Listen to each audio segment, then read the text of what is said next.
నిజామాబాద్ లో chain snatching కలకలం రేపింది. దుబ్బ ప్రాంతంలో ఓ మహిళ మెడలో నుంచి స్నాచర్స్ బంగారు గొలుసు లాక్కెళ్లారు. కారులో 4 దుండగులు వచ్చి అడ్రస్ నెపంతో మహిళపై దాడి చేసి బంగారాన్ని ఎత్తుకెళ్లారు. బాధితురాలి ఫిర్యాదు మేరకు పోలీసులు కేసు నమోదు చేసి దర్యాప్తు చేస్తున్నారు.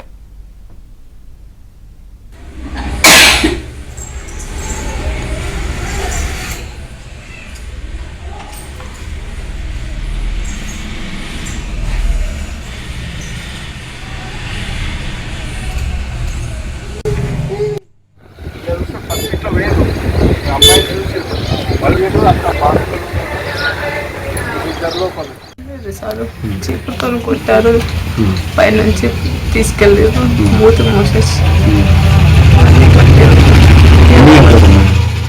5 అదే క్యాలండి. వెహికల్లో 2 ఉన్నారు, మొత్తం 4 మెంబర్స్ కనిపించారు. కిందకి 2 దిగారు. మొత్తం బ్లాక్ కలర్లో ఉన్నారు. ఏం కనిపించే వాళ్ళ ఫేస్ షూస్ పెట్టి కాళ్ళు కడుపులో ఒకరు నెత్తి ఒకరు దొరకబట్టి చెవు తీసి ఇక్కడ తీసేసరికి నేను చేతులు చేసుకొని కీకలు పెట్టినాను.